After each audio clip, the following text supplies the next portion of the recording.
Kisah pahit yang meruntuhkan mimpi timnas Indonesia.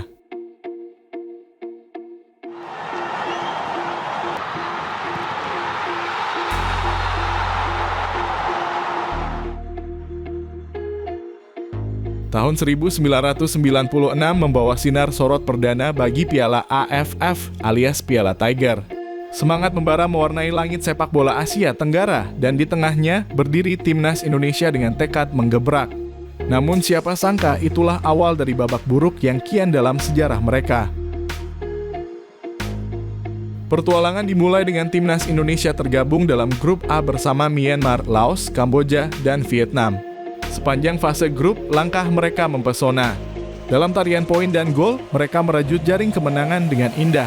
Lembaran pertama dicatat dengan angka besar saat menghadapi Laos 5-1. Fakhri Husaini, Eri Irianto, Kurniawan Dwi Yulianto, Robi Darwis, dan Peri Sandria menambahkan corak pada kanvas skor.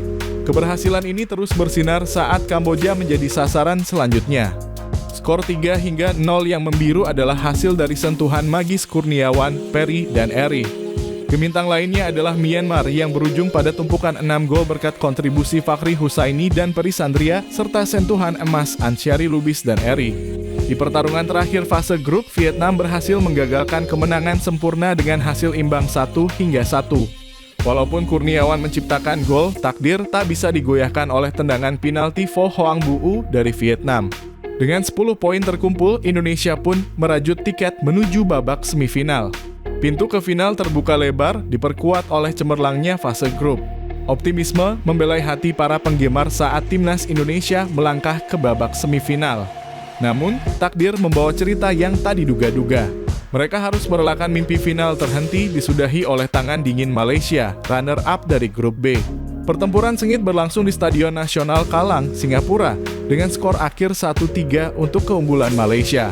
Keajaiban tak berpihak pada para pahlawan Indonesia. Ketika pertempuran berakhir, tak seorang pun dari mereka yang berhasil menggetarkan gawang lawan. 6 gol terpendam digantikan oleh gol bunuh diri dari seorang pemain Malaysia, memberi catatan kelam dalam lembaran sejarah. Malaysia dengan mulus meraih tiket final, sementara Indonesia harus menelan pil pahit melewatkan peluang emas. Piala AFF pertama ini akhirnya menemukan tempat perlindungan di pangkuan Thailand yang mengatasi Malaysia dalam laga final dengan skor tipis 1-0. Bagi timnas Indonesia hanya posisi keempat yang menanti setelah mereka tunduk pada Vietnam dengan skor 2-3 dalam pertandingan perebutan juara ketiga. Di tengah sorotan dunia dan sorak-sorai supporter, Piala AFF 1996 mengukir kenangan pahit di relung hati timnas Indonesia. Walau dibuka dengan langkah kokoh, nasib buruk tiba di babak semifinal, merampas impian untuk mencicipi manisnya juara pertama. Kendati begitu, semangat juang mereka dan kegigihan tetap terukir dalam lembaran sejarah sepak bola Indonesia sebagai saksi bisu dari kisah pahit yang takkan dilupakan.